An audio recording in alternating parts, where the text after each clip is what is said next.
지난주 우리는 납세에 관한 논쟁을 다뤘습니다. 바리새인들과 헤롯 당원들이 예수님께 나와서 가이사에게 세금을 바치는 것이 옳습니까? 아니면 옳지 않습니까? 라는 질문을 던집니다. 이 질문은 굉장히 평범해 보이지만 예수님을 올무에 걸리게 하며 정녕 음해하고자 하는, 더 나아가서는 죽이고자 하는 그런 계략이 담겨있던 질문이었다는 것이죠. 가이사에게 세금을 바치라고 예수님께서 말하시면 예수님 뭐가 되는 거예요? 매국노가 되는 것이고, 가이사에게 세금을 바치지 말라고 하면 예수님은 이 로마 황제에게 반역을 선동하는 그런 죄에 빠지게 된다라는 것이지요. 자, 이런 애매모호한 질문 속에 예수님은 가이사의 것은 가이사에게, 하나님 것은 하나님께 드리라 라는 그런 지혜로운 답변을 하심으로 말미암아 정녕 이 바리새인과 헤롯 당원들의 그 음해하려는 그 시도를 무산시키는 그 결과를 초래했다라는 것을 우리가 지난주에 살펴보았습니다. 근데 오늘 본문을 보면 이번에는 사두개인들이 등장하여 예수님을 뭐하고 있어요? 공격하고 있는 것을 보게 됩니다. 예수님 예수님을 음해하기 위해서 정치가들, 종교 지도자들이 총동원되는 것을 우리가 볼 수 있다는 것이죠. 이처럼 악의 세력은 예수님을 넘어뜨리기 위해서 정녕 수단과 방법을 가리지 않고 있다는 것을 볼 수가 있습니다. 더불어 이 악한 세력들은 정녕 사단의 그 명령을 받아서 성도들을 넘어뜨리려고 혈안이 되어 있다는 것을 우리가 알아야 된다는 겁니다. 우리가 영적으로 깨어 있다 보면 이 사단이 우리의 신앙과 우리가 하나님 앞에 나가는 것을 방해하고 있다는 것을 이렇게 보여요. 이게 보입니다. 그냥 내가 아무 생각 없이 살아가고 있다면 그것은 전혀 보이지가 않아요. 만약에 태클을 거는 어떤 사단이 있다 할지라도, 악한 영이 있다 할지라도 그냥 우리는 재수 없어서 우연히 그렇게 넘기게 됩니다. 그러나 우리가 영적인 눈을 뜨게 되면 이게 악한 영이 나를 태클을 걸고 있구나, 악한 영이 이렇게 나를 방해하고 있구나, 음모를 꾸미고 있구나, 계략을 꾸미고 있구나, 나를 넘어뜨리기 위해 수단과 방법을 가리지 않고 있구나 라는 것이 느껴지고 보여지게 된다라는 것이죠. 그때 우리에는 가장 강력한 무기가 있는데 그것이 뭐예요? 그것이 하나님이시라는 거예요. 말씀이라는 거예요. 그래서 우리에게는 이 방패가 있지만, 믿음의 방패가 있지만 더불어 이 말씀의 검을 들고 그 흑암의 권세를 대적해서 물리치는 그런 은혜가 있기를 주님으로 축원합니다. 그래서 우리는 뭐를 입어야 된다고요? 전신갑주를 입어라, 그렇게 말하고 있어요. 전신갑주를. 자, 그래서 머리에는 뭐를 쓰고? 구원의 투구를 쓰고, 또한 가슴에는 의의 흉배를 두르고, 허리에는 진리의 띠를 두르고, 또 한 발에는 평화의 신, 또 한 발에는 복음의 신을 신고, 또 한 손에는 믿음의 방패, 한 손에는 말씀의 검을 들어라. 할렐루야. 이게 뭐예요? 전신갑주예요. 전신갑주를 입는 거예요. 여러분이 전신갑주를 입는다면 언제든지 사단의 공격을, 악한 영의 공격을 방어할 수 있고 차단할 수 있고, 더불어 뭐 할 수도 있어요? 내가 공격해서 악한 영들을 처단하는 역사가 일어날 줄 믿습니다. 그래서 예수 이름으로 가장 강력한 힘이 뭐냐? 바로 예수 이름이다. 그래서 예수 이름 명하느니 악한 영들이 떠나갈지어다. 모든 복음서를 보면 예수 이름으로 사도들은, 주님의 제자들은 악한 영들을 쫓아내고 모든 질과 질병들을 치유하는 놀라운 역사를 일으켰다라는 것을 여러분들이 깨닫기를 바랍니다. 할렐루야. 자, 본문에서 사두개인들은 부활 문제를 가지고 예수님을 넘어뜨리려고 합니다. 넘어뜨리려고 해요. 그러면 이 부활 논쟁이 주는 교훈이 뭐냐는 거예요.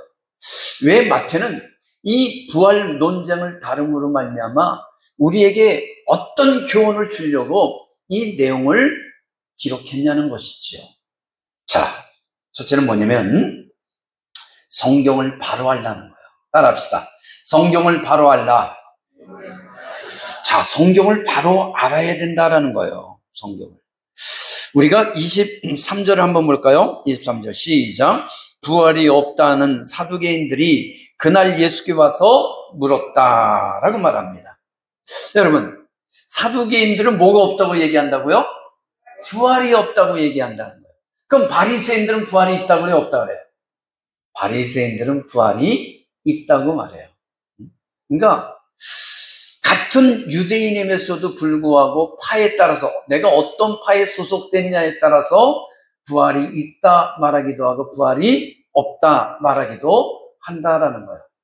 이 대한민국에도 장로교회가 있지만 장로교파가 여러 개가 있어요. 여러 개가 있어요.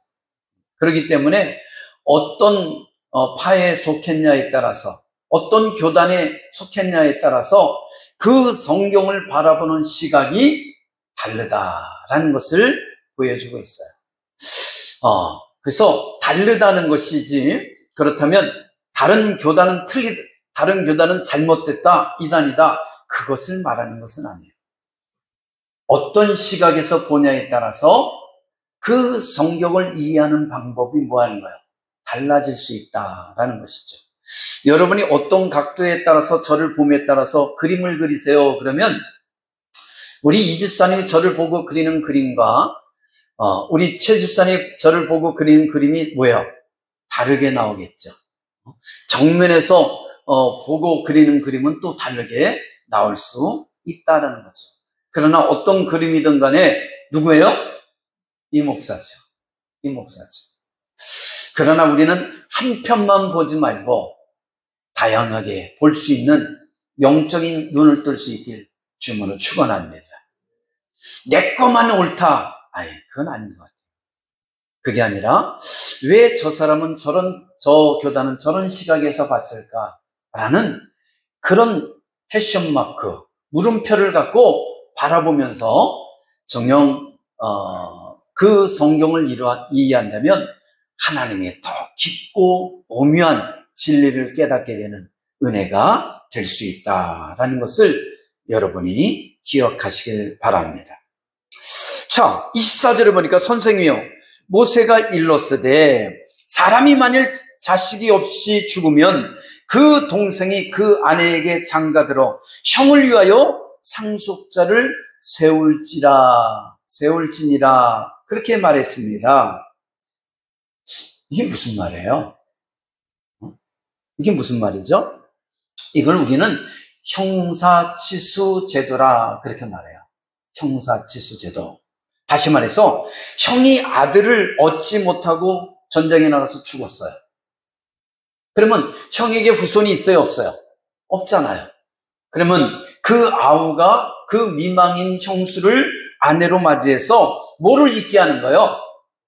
대를 잇게 하는 거예요. 가문을 잇게 해주는 제도를 말합니다. 당시에는 전쟁이 빈번했기 때문에 이 전쟁에 나가서 많은 남자들이 뭐 했어요? 죽었다라는 거죠. 뿐만 아니라 사냥에 나가서 이 남자들이 정녕 짐승들과 싸우다 뭐 했어요? 죽음을 당했다라는 겁니다. 그러다 보니까 이 대가 끊어지게 되잖아요. 가문이 대가 끊어지게 되잖아요. 그래서 그 대를 잇게 하기 위해서 미망인인 형수를 그 아우가 뭐 했어요? 아내로 맞이해서 형의 대를 잇게 했다. 그래서 그것을 뭐냐? 형사치수라 그렇게 말하고 있다는 거죠. 근데 이것이 이 이스라엘 땅에만 있던 제도가 아니에요.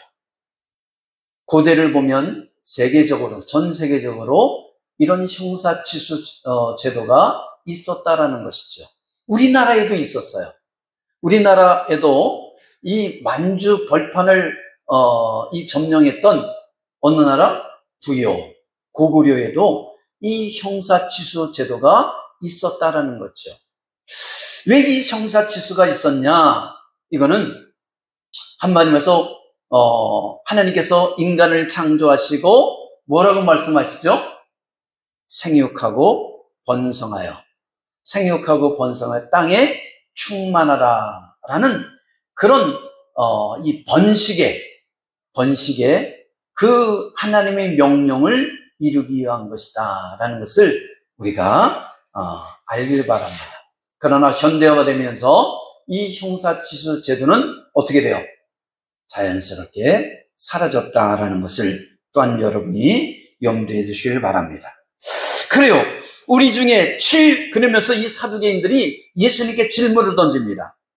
우리 중에 7형제가 있었는데 몇 형제가 있었어요? 7 형제가 있었는데 마지가 장가를 들었다가 죽어서 상속자가 없으므로 그 아내를 그 동생에게 물려주고 그 둘째도 셋째도 7째까지 그렇게 하다가 어떻게 됐다는 거예요? 최후에 그 여자도 죽었습니다. 죽었다는 거예요. 자, 그러면 부활 때 이 여인은 누구의 아내가 되겠습니까? 라는 질문이에요. 그럼 누구의 아내가 돼야 되는 거예요? 부활 때. 네? 누구의 아내가 되는 거? 부활했어요. 그러면 사후세계에 가서 7 남편을 뒀었는데, 그죠? 그러면 이 여인은 누구의 아내가 되느냐라는 질문을 하는 거예요. 사두개인들이 부활이 없다고 그랬잖아요.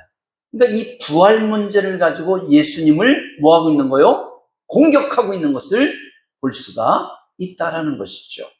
우리에게 이런 질문이 들어왔을 때 여러분 뭐라고 대답하시겠습니까? 성경을 모른다면 그러게 만약에 사후세계가 진짜 있다면 누구의 아내가 되지? 나는 누구의 남편이 되는 거지? 헷갈리게 되잖아요. 그죠? 자, 이 사두개인들이 주장은 이처럼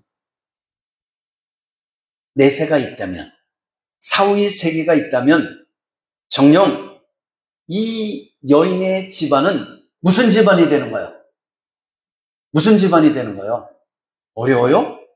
콩가루 집안이잖아요. 콩가루 집안이죠. 이런 콩가루 집안이 세상 천지에 어디냐는 거예요. 그렇기 때문에 사두개인들은 사후에 뭐가 없다는 거예요? 부활이 없다라는 거예요. 부활이 없다. 이 말도 안 되는 일이 일어나기 때문에 내세는 없다. 사후 세계는 없다라는 겁니다. 근데 이 예수님께서 이들의 그 질문에 대해서 뭐라고 답변하는지를 보시기 바랍니다. 29절 한번 볼까요? 29절 시작. 예수께서 대답하여 이르시되 너희가 성경도 하나님 능력도 알지 못하는 거로 뭐 했다는 거요? 오해하였도다. 뭐를 몰랐다는 거요? 성경을 제대로 네가 이해하지 못했다는 거요. 하나님의 능력을 너희들이 오해했다라는 겁니다. 하나님의 능력을 너무나 너희들이 무시했다라는 겁니다. 그러면서 30절 한번 볼까요? 시작. 부활 때에는 장가도 아니가고 시집도 아니가고 하늘에 있는 천사들과 뭐 아니라 같으니라.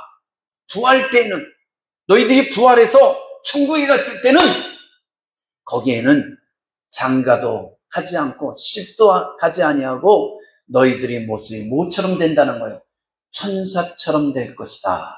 다시 말해서 시공간을 초월하는 그런 존재가 될 것이다 라고 말씀하고 있다라는 것이죠. 인간은 어떻게 해요? 정령 육체를 갖고 있기 때문에 시공간을 초월할 수 없어요. 그리고 우리는 또 뭐하죠? 늙어갈 수밖에 없다라는 것이죠. 그렇기 때문에 정녕 우리는 이 육체를 갖고 있는 이상, 육체의 몸을 갖고 있는 이상 우리는 뭐합니까?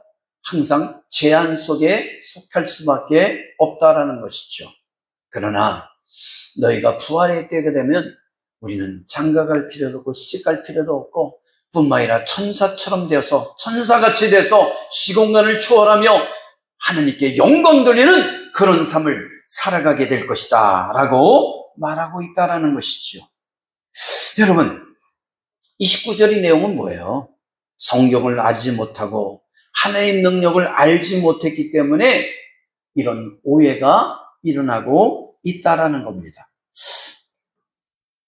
하나님은 능력이 전지전능하시기 때문에 너희들이 생각하는 이 형사취소 제도로 인해서 야기될 문제를 천국에서는 뭐예요? 다 충분히 해결해 놓으셨다라는 겁니다. 그러니까 인간이 얄팍한 지식으로, 인간이 그 작은 지식으로 전능하신, 무궁무진하신 그 하나님의 능력을 이해하려고 하지 말라는 거예요. 아니, 당연히 이해하려고 들어야죠. 그러나 다 알고 있다고 착각하지 말라는 거예요.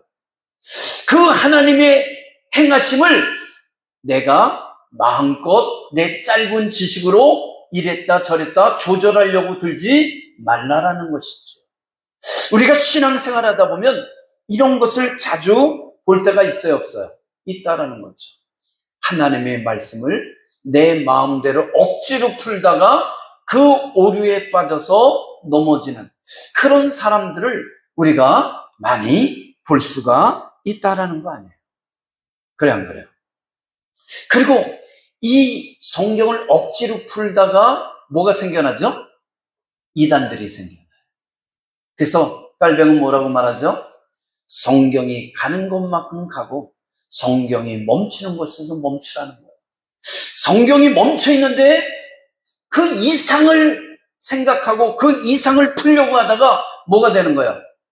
이단이 나오는 거예요. 이단들의 그 성경을 푸는 방법을 보십시오. 그들을 보면 아주 희귀하게, 그럴듯하게 성경을 풀어요. 이성적인 방법으로. 그런데 이성적으로 하나님을 다 이해할 수 있다면 나는 하나님을 안 믿어. 저는 하나님을 안 믿어. 내가 내 이성을 갖고 하나님을 다 이해하고 하나님의 능력을 다 내가 이해할 수 있다면 하나님을 안 믿어요. 왜요? 뭐 하나님과 나랑 별 차이 없잖아요. 그잖아요. 그래, 안 그래요? 내가 하나님을 다 이해할 수 있고 그분이 능력을 다 이해할 수 있고 풀어낼 수 있고 그렇다면 그 하나님을 왜 믿어요? 전지전능하신 하나님은 인간이 아무리 헤아리려고 해도 다 헤아릴 수가 있어요, 없어요? 없어요. 하나님의 그 높이를 따라 올라가려고 해도 다 따라 올라갈 수가 없고 그 깊이를 다 헤아리려고 해도 헤아릴 수 없고 그 넓이를 다 측량하려고 해도 측량할 수가 없는 것이 하나님이시라는 것을 우리가 깨닫길 바랍니다. 할렐루야. 그런데 이 사두개인들은 뭐 하려고 그런 거예요? 인간이 그 현실 속에서 일어나는 것을 어디까지 연장해서 생각한 거예요? 4, 5세기까지, 4세까지 연장해서 우리가 살아가는 그 현실 속에서 이 결혼제도 문제, 형사취소 문제를 4, 5세기 천국까지 끌고 가려고 그러니까 이 막 꼬여버리는 거예요. 그러면 4, 5세기는, 4세는 완전 콩가루 집안들 뿐이 없겠네? 그러니까 이 4, 5세기가 있다는 것은 잘못된 것이지 라고 그렇게 판단했다는 것이죠. 그러나 예수님은 그들을 향해서 명확하게 답변합니다. 부활 때는 너희들이 4, 5세기가 되면 정녕 천국에 이르면 장가도 시집도 안 가고 거기에는 너희들이 천사처럼 천사들과 같을 것이다 라고 말씀하고 있다라는 것이죠. 할렐루야. 그래서 하나님의 능력을 모르니까 이처럼 엉뚱한 발상이 이루어지는 거예요. 성경을 제대로 모르니까 이런 엉뚱한 발상이 이루어지고 있다는 거예요. 여러분, 그렇기 때문에 우리는 뭘 읽어야 돼요? 성경을 알아요. 성경을 알고 성경을 읽고 성경을 묵상하고 성경 하나님 말씀을 들어야지만 이런 엉뚱한 발상을 안 하게 된다는 것이죠. 성경을 모르면 이 사두개인들처럼 그런 엉뚱한 발상을 해서 정녕 웃음거리가 될 수밖에 없다라는 것을 알아야 된다는 겁니다. 그렇습니다. 우리가 출애굽기 14장에 보면 이스라엘 백성들이 출애굽하여서 홍해에 도착했어요. 어디에 도착했어요? 홍해에 도착했어요. 앞에는 홍해, 뒤에는 뭐가 추적해와요? 애굽의 군대가 병거와 병마를 타고 말을 타고 막 달려오고 있어요. 자, 앞으로 가면 홍해에 빠져 죽고 뒤로 가면 애굽 군대에 칼에 맞아 죽을 수밖에 없는 그런 진퇴양난에 빠져 있게 되었다라는 것이죠. 그때 애굽 군대가 자기들 뒤에 이르자 이스라엘 자손들이 심히 두려워하여 하나님께 부르짖었습니다. 그리고 모세에게 다음과 같이 이릅니다. 애굽에 매장지가 없어서 당신이 우리를 이끌어내어 이 광야에서 죽게 하느냐. 애굽에 매장지가 없어서, 무덤이 없어서 우리를 이곳에 이끌어서 정녕 이곳에서 죽게 하려느냐? 라고 모세에게 향해서 원망하는 소리를 하고 있다는 거예요. 왜 그러죠? 왜 원망하죠? 하나님의 능력을 모르기 때문에 그래요. 아니, 모르는 게 아니에요. 이미 하나님은 애굽 땅에서 10가지 재앙을 일으켰잖아요. 그죠? 피재앙, 개구리재앙, 이재앙, 파리재앙, 전염병재앙 뿐만 아니라 악종과 우박과 메뚜기와 흑암과 최종적으로 뭐예요? 애굽의 장자들을 치잖아요. 그때 정녕 이 바로가 하나님의 능력 앞에 뭐예요? 두 손 두 발 다 들고 항복하잖아요. 그래서 이스라엘 백성들이 출애굽한 거예요. 이것을 이스라엘 백성들은 직접 봤어요, 못 봤어요? 봤어요. 그럼에도 불구하고 앞에 홍해가 있고 뒤에 애국 군대가 쳐들어오니까 두려워함으로 그들을 인도한 하나님을 원망하고 모세를 원망해서 애굽에 매장지가 없어서 우리를 이곳에 와서 죽게 하려느냐? 라고 말하고 있다는 거예요. 여러분, 우리도 그럴 때가 있어요. 많은 하나님의 체험을 해야 하네요. 하나님의 은혜의 체험을 합니까? 안 합니까? 안 했으면 불행한 거예요. 믿음의 사람들은 크고 작은 믿음의 체험을 하는 줄 믿습니다. 그 믿음의 체험을 통해서 하나님이 나와 함께 하시고 하나님이 살아계심을 체험하게 되는 거예요. 그래서 세상 사람들이 뭐라고 짓거리던 간에 우리는 그 하나님이 살아계심을 믿기 때문에 주 앞에 나와 성전에 나와서 하나님 앞에 찬양하며 예배드리고 있는 줄 믿습니다. 예수를 믿으면 떡을 줘, 뭐를 줘, 막 자기들 멋대로 막 짓거려 대잖아요. 근데 우리는 뭐예요? 그래, 너는 지져라. 그래도 뭐는 달려간다? 기차는 달려간다. 그래, 너는 지져라. 그래도 기차는 달려간다. 그러면서 우리는 주 앞에 나오잖아. 왜요? 아무리 말해도 들어요, 못 들어요? 못 들어요. 이해해요, 못해요? 못하기 때문에 그래요, 세상 사람들. 근데 우리는 체험이 있기 때문에 하나님께서 내 삶에 내 기도 속에 역사하신 것을 체험했기 때문에 뭐 하는 거예요? 하나님이 살아계시는 믿어요. 근데 애굽 백성들처럼 나 옆에 홍해가 닥쳐왔을 때 뒤에 애굽의 칼이 놓여 있을 때 우리는 또 뭐 할 수 있죠? 하나님을 믿으면서도 원망을 한다는 거예요. 하나님이 역사하시는 믿으면서도 하나님이 살아계시는 믿으면서도 현실 앞에 내 눈이 새카매져서 두려움을 느끼며 하나님을 원망한다니까요. 하나님 왜 나에게 이렇게 시련을 주십니까? 라고요. 근데 성경은 뭐라고 말합니까? 오늘 이 출애굽 24장에서도 보면 이스라엘 백성들이 10가지 재앙을 받고 재앙 속에서 바로가 굴복했다는 것을 알았음에도 불구하고 앞에 홍해요, 뒤에 애굽의 칼이 있자 두려워하며 모세에게 원망하면서 애굽에 무덤이 없어서 매장지가 없어서 우리를 여기까지 이끌어내서 죽이려고 하느냐, 죽게 하려느냐 라면서 정녕 하소연하고 있는 것을 볼 수 있잖아요. 왜 그러죠? 진짜 하나님이 전지전능하신 능력을 모르기 때문에 그러는 거예요. 전지전능하신 하나님의 능력을 안다면 두려워할 필요가 없어요. 두려워할 필요가 없어요. 하나님께서 뭐 하시는 거예요? 홍해를 갈라주시잖아요. 40년이 광야 속에 먹을 것이 없잖아요. 농사를 짓지 못했잖아요. 정녕 과수원도 없잖아요.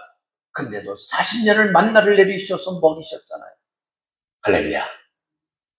광야에 물이 있습니까? 냇물이 있습니까? 시냇물이 있어요? 강물이 있습니까? 없잖아요. 근데도 40년 동안 그들이 물을 마시게 해주셨다는 것이죠. 이게 누구의 능력이에요? 하나님의 능력이라는 것을 깨닫길 바랍니다. 왜 이것을 성경에 기록하신 것 같아요? 이스라엘 백성들에게 함께 하셨던 하나님은 우리들과도 함께 하신다는 것을, 여러분들과도 함께 하신다는 것을 믿으라는 거예요. 할렐루야. 그래요. 그런 믿음이 있기를 주님으로 축원합니다. 그래요. 그러니까 원망하지 말라는 거예요. 그러니까 성경을 바로 알라는 거예요. 하나님이 능력을 의심하지 말라는 거예요. 성경을 알고 하나님 능력을 안다면 사두개인처럼 그런 엉뚱한 소리를 하지 않을 것이고, 이스라엘 백성들처럼 그렇게 하나님을, 모세를 원망하는 일을 하지 않을 것이라는 것을 말하고 있다는 겁니다. 우리가 요한복음 11장 1절로 44절에 보면 나사로를 살리신 예수님에 대한 내용이 기록되어 있습니다. 마리아와 마르다의 오라버니인 나사로가 병들어 있었습니다. 그 누이들이 예수님께 사람을 보내셔서 내 오라버니가, 우리 오라버니가 지금 병에 걸려 죽게 되었으니 빨리 오셔서 기도해 주세요라고 요청을 하죠. 근데 예수님께서 이 마리아의 집에, 나사로의 집에 도착했을 때는 이미 나사로가 죽었고 무덤에 들어간 지 며칠이 됐어요? 나흘이나 됐어요. 며칠이 됐다고요? 나흘. 나흘이 됐어요. 무슨 냄새가 난다고 그랬어요? 썩은 냄새가 났다고 말했습니다. 그때 이 예수님이 집 앞에 도착했다는 소식을 듣고 누가 뛰어나오죠? 마르다가 먼저 나와요. 마리아는 섭섭해가지고 아예 나오지도 않았어. 마르다가 나옵니다. 그러면서 뭐라 그러죠?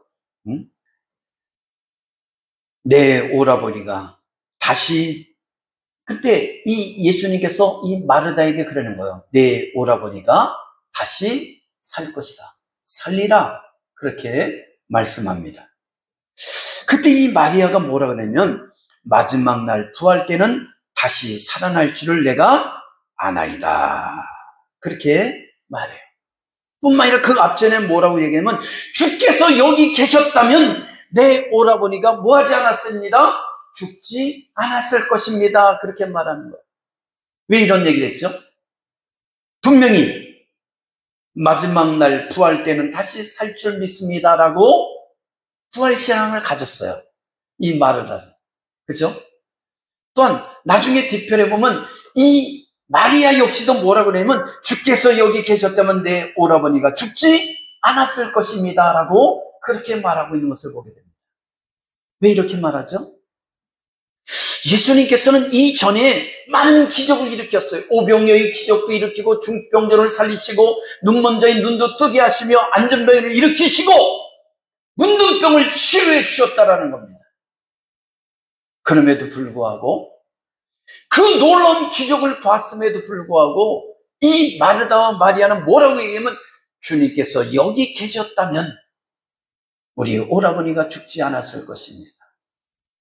이것은 아파서 정령 신음하는 이 나사로에게 예수님께서 손을 얹고 내가 명하노니 일어날지어다. 이렇게 했다면 뭐 하는 거예요? 낫을 것이라는 거예요. 근데 예수님께서 늦게 오셔서 이미 죽었고 무덤에 들어간 지가 나흘이 됐습니다. 이렇게 얘기하고 있는 거예요. 자, 부활신앙을 가졌어요. 뿐만 아니라 예수님의 능력도 어느 정도 알았어요. 하지만 무덤에 들어간 썩은 냄새가 난 그 나사로를 살릴 것을 믿지 못했다라는 거예요. 이것은 하나님의 능력을 알지 못했다라는 것이죠. 하나님 능력을 알지 못했다는 거예요. 성경의 말씀을 제대로 이해하지 못했다라는 거예요. 그때 예수님께서 민망히 여기시고 눈물을 흘리시며 그 나사로 무덤 앞에 서서 외칩니다. 나사로여! 나와라. 할렐루야. 그때 나사로가 그 붕대를 풀면서 나왔다라는 거 아니에요. 이게 하나님의 능력인 줄 믿습니다. 죽은 자를 살리시는 것이 바로 하나님의 능력이에요. 부활이 없는 것이 아닙니다. 부활이 없다고 착각하지 마시길 바랍니다.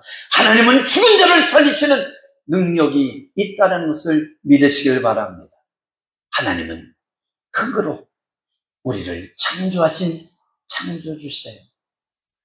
무에서 유를 창조하신 하나님께서 죽은 자를 살리는 것은 뭘 먹기라고요? 누워서 식은 죽 먹기. 우리는 불가능하고 말도 안 되는 소리지만 하나님에게는 별거 아닙니다. 우리가 믿는 하나님은 죽은 자를 살리시는 하나님인 것을 깨닫길 주님으로 축원합니다. 그렇습니다.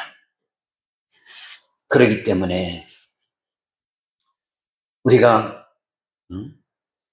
그 성경을 보면 나는 부활이요 생명이니 나를 믿는 자는 죽어도 살겠고 무릇 살아서 믿는 자는 영원히 뭐하리라? 죽지 아니하리라. 예수님께서 말씀하시는 거예요. 나는 부활이다. 나는 생명이다.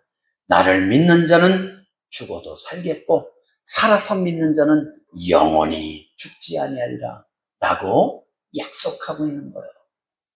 그렇기 때문에 하나님의 말씀을 우리가 제대로 아는 은혜가 있기를 주님으로 축원합니다. 그 성경을 읽고 듣고 묵상하고 암송하시길 바랍니다. 이건 하나의 소설책이 아니에요. 역사서가 아닙니다. 이거는 하나님의 생명의 말씀이에요. 그래서 디모데후서 3장 16절 17절에 보면 모든 성경은 하나님의 감동으로 된 것으로 교훈과 책망과 바르게 함과 의로 교육하기에 유익하니라. 할렐루야. 그래요. 하나님이 감동으로 된 것이기 때문에 우리에게 교훈도 주고 책망도 하고 바르게 하고 의로 교육할 수 있는 생명의 말씀이라는 것을 깨닫길 주님으로 축원합니다. 그래서 이 성경 말씀을 여러분들이 늘 읽으세요. 하루에 한 장씩이라도 읽고 묵상하고 그러면 이 말씀이 그냥 하나의 우리에게 수면제가 아니라 생명의 말씀이기 때문에 우리의 능력과 생명으로 역사해 줄 믿습니다. 두 번째는 뭐냐? 부활 논쟁이 주는 교훈은 부활의 신앙을 가지라는 거예요. 따라합시다. 부활의 신앙을 가져라. 그래요. 사두개인들은 지극히 합리적이고 현실주의적인 사람들이었습니다. 그죠? 내세를 믿지 않는다는 것은 현실주의자들이라는 거예요.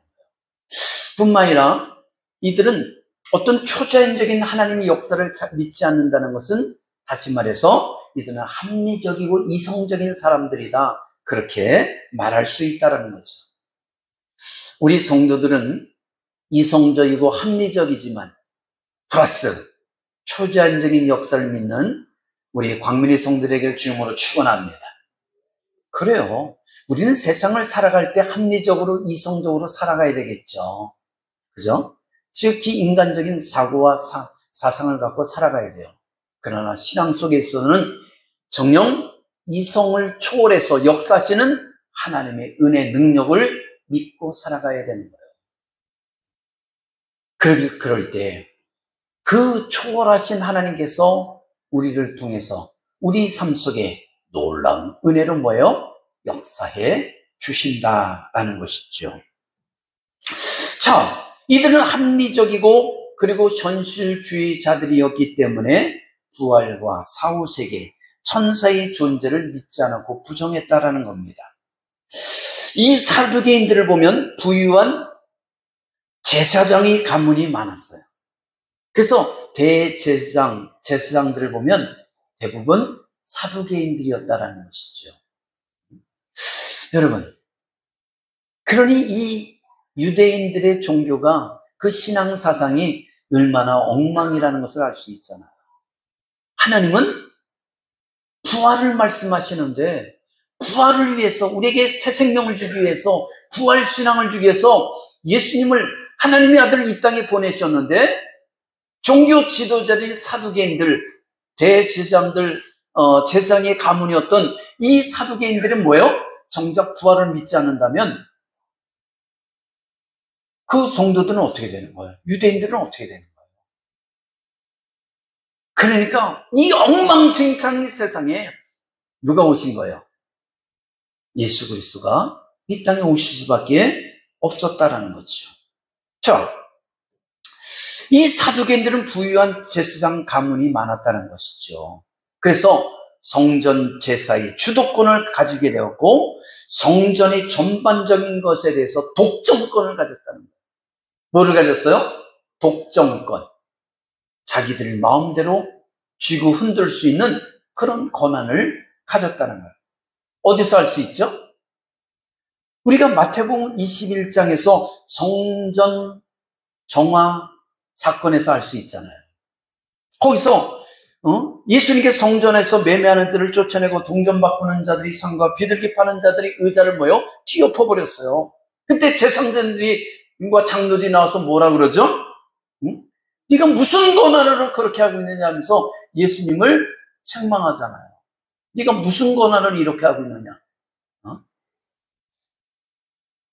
이 대제사장들, 이들이 누구라는 거예요?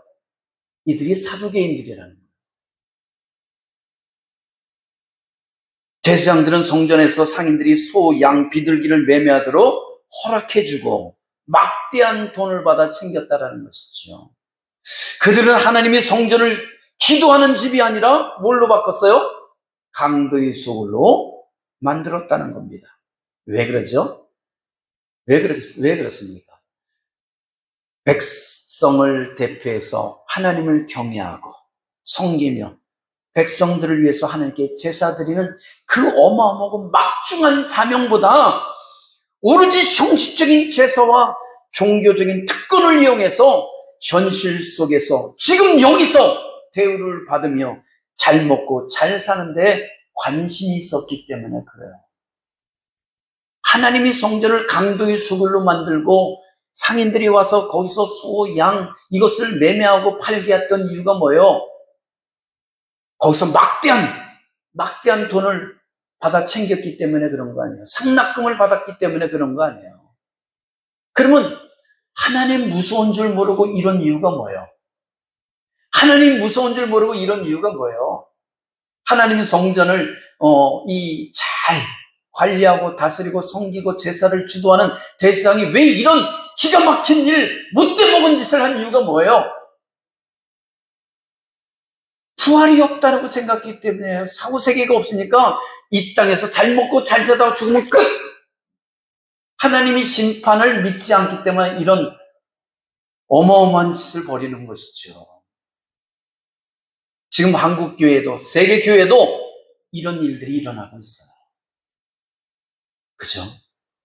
하나님의 교회를 기도하는 집으로 만드는 것이 아니라 강도의 수굴로 만드는 이유가 뭐죠? 하나님이 부활과 심판을 믿지 않는 그런 어리석은 자들이 교회 속에 있기 때문에 그렇다라는 것이죠. 하나님이 살아계신과 하나님의 심판과 부활을 믿는다면 감히 그렇게 할 수 있어요, 없어요? 없지요. 하나님을 두려워한다면 그렇게 할 수 없어요.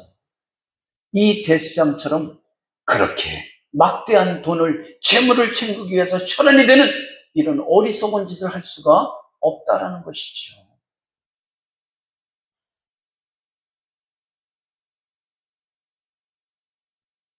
여러분, 과연 끝입니까? 이 땅에서 잘 먹고 잘 살다가 죽으면 끝입니까? 성경은 천국과 지옥이 있다는 것을 말해요. 그 대표적인 예가 뭐죠? 누가복음 16장 말씀이잖아요. 거기에 뭐가 있죠? 거지 나사로와 부자의 이야기가 나오죠. 그죠? 자, 그 내용은 이런 거예요. 한 부자는 자색 옷과 고운 베옷을 입고 날마다 호화롭게 즐겼다. 무슨 얘기예요? 잘 먹고 잘 살았다는 거예요. 잘 먹고 잘 살았죠. 잘 입고 살았다는 거 아니에요. 그런데 거지 나사로는 부스럼과 종기투성이로 부자 집의 대문에 버려진 채 부자의 상에서 떨어지는 것으로 배를 채우려고 했다는 것이죠. 여러분, 여기서 헌데, 이 헌데가 뭐죠? 종기와 부스럼이 났다는 거예요. 얼마나 못 먹고 못 입고 못 씻었으면 뭐가 난 거예요? 종기와 부스럼이 난 거예요. 요즘에는 애들이 깨끗하잖아요. 제가 어렸을 때만 해도 종기, 잘 씻지 못해서 뭐요? 부스럼, 이런 게 많았죠.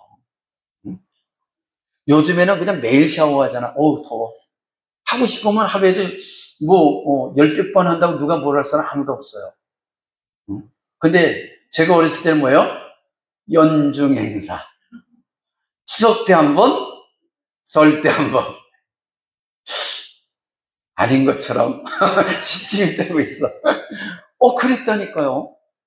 그러면 그 따뜻한 물, 불에, 가마솥에 데펴가지고, 해다 보면 연중 행사니까 웬 누룽지가 그렇게 많이 나오는지 몰랐잖아요. 누룽지가, 진짜 어마어마하게 나왔던 것 같아요. 근데 물을 제대로 쓸 수가 없잖아요. 왜요? 길어다 써야 되니까, 우물에서. 근데 지금서 2000년 전, 몇십 년 전에도 그랬는데 2000년 전 어떨 것 같아요? 거지들. 얼마나 삶이 팍팍했겠어요. 어렵고 힘들었겠어요. 그죠? 자, 그런데 인생은 종착역이 있어요. 이 땅의 삶은 종착역이 있어요. 거지는 죽어서 아브라함의 품에 들어가고 부자는 죽어서 음부에 들어갔다라고 성경은 말합니다. 부자가 음부에서 고통 중에 아버지 아브라함에게 말합니다. 아버지 아브라함이여, 나를 긍휼히 여기소서, 나를 불쌍히 여기소서, 나사로를 보내어 그 손가락 끝에 물을 찍어서 내 혀를 적셔 시원하게 좀 해주세요. 그 음부가, 그 지옥이 얼마나 고통스러운지 뭐라고 얘기해요? 아브라함에게 시켜서 손가락에 물을 찍어서 내 혀에 한 방울만 탁 찍어서 주세요. 그러면 내가 살 것 같습니다. 라고 요청을 합니다. 그때 아브라함이 뭐라고 말합니까? 너는 살았을 때 좋은 것을 받았고 나사로는 고난을 받았으니 이것을 기억하라. 이제 나사로는 여기서 위로를 받고 너는 뭐예요? 괴로움을 받느니라. 그뿐 아니라 너와 우리 사이는 큰 구렁텅이가 있어서 거기서 여기로 올 수도 없고 여기서 글로 갈 수도 없게끔 되어 있다는 거예요. 천국과 지옥에는 큰 구렁텅이가 있어서 여기서 글로 갈 수도 없고 저기서 일로 올 수도 없게 하나님이 장치를 하셨다는 것이죠. 할렐루야. 여러분, 이게 뭘 얘기하고 있는 거죠? 사후세계가 있다라는 거예요. 천국과 지옥이 있다라는 겁니다. 하나님의 심판이 있어요, 없어요? 있다라는 것을 말하고 있어요. 있다는 걸 말하고 있어요. 이 땅에 잘 먹고 잘 사는 게 끝이 아니라는 겁니다. 분명히 사후세계에 있고 천국과 지옥이 있기 때문에 이 땅에서 내 배만 채우며 살아가는 것이 아니라 하나님의 영광을 위해 살아가는 그런 성도들이 되라는 거예요. 진실로 예수 그리스도를 믿고 구원을 받느냐, 하나님이 자녀가 되었느냐, 저 천성의 소망을 갖고 살아가는 거예요. 그렇다면 시집가고 장가가고 잘 먹고 잘 사는 것이 인생의 끝이 아니라는 것이죠. 노아 시대처럼, 그 노아 시대에 어떻게 했다 그랬죠? 시집가고 장가가고 잘 먹고 잘 살았다는 거 아니에요. 근데 거기 빠진 게 있어요. 뭐가 빠졌죠? 하나님이 빠졌어요. 우리가 살아가는 세상도 시집가고 장가가고 먹고 마시고 살아가고 있어요. 그런데 우리가 세상 사람과 다른 게 뭡니까?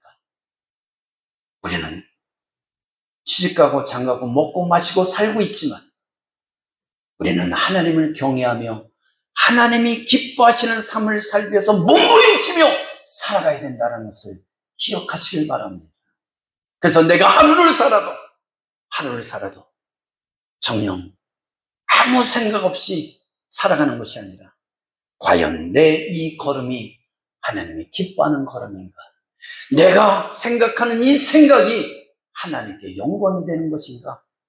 내가 하는 이 일이 하나님의 영광을 위해서 내가 살아가고 있는가라는 것을 생각하고 고민하고 그리고 기도하는 그런 성도들이 되어야 된다는 거예요. 히브리서 9장 27절에 보면 한 번 죽는 것은 사람에게 정해진 것이요 그 후에는 뭐가 있으리라? 심판이 있으리라. 할렐루야. 그렇습니다. 그렇기 때문에 우리가 죽는 것은 정해진 것이에요. 그러나 분명히 심판이 있고 사후세계가 있고 천국과 지옥이 있다는 것을 믿고 또한 하나님이 이때 영원한 부활이 있다는 것을 알고 여러분들이 부활신앙을 갖고 살아가는 은혜가 있기를 주님으로 축원합니다. 32절 한번 볼까요? 시작. 나는 아브라함이 하나님이요 이삭이 하나님이요 야곱이 하나님이로라 하신 것을 읽어보지 못하였느냐?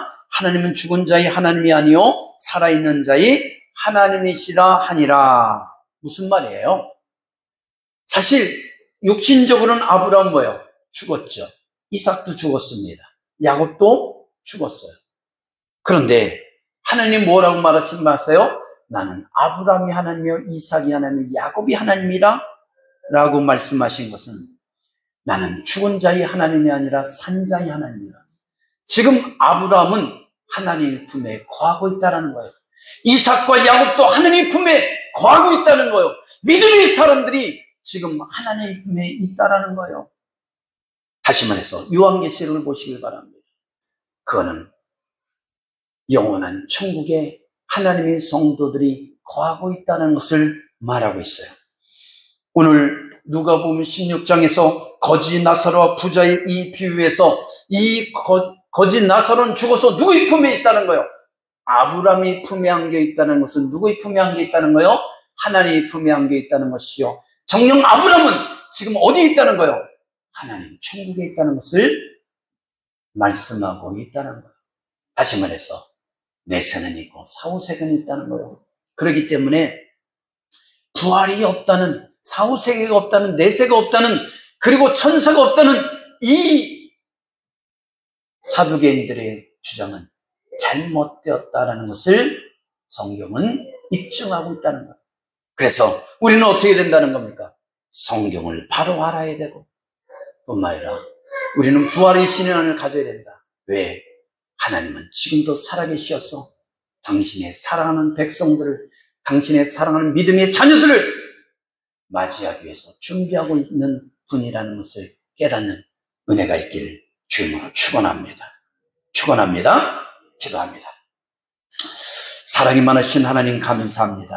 오늘 우리에게 귀한 은혜를 허락하여 주시고 주님의 존전을 예배하며 경배하며 찬양하게 하심을 감사합니다. 진실로 세상 사람들은 아니 교회를 다닌다면서도 죽으면 끝이지라고 말하는 어리석은 생명들이, 어리석은 영혼들이 너무나 많습니다. 그러나 죽음은 끝이 아니라 그 이후에는 하나님의 심판이 있다는 것을 알게 하시고 우리가 지옥의 심판을 받지 않기 위해서는 예수 그리스도를 믿고 나의 하나님, 나의 구주로 믿는 역사가 있게 하시고 하나님의 자녀가 되어 저 천성의 소망을 갖고 살아가는 부활신앙을 갖고 살아갈 수 있도록 역사하여 주옵소서. 감사합니다. 예수님 이름으로 기도하옵나이다. 아멘.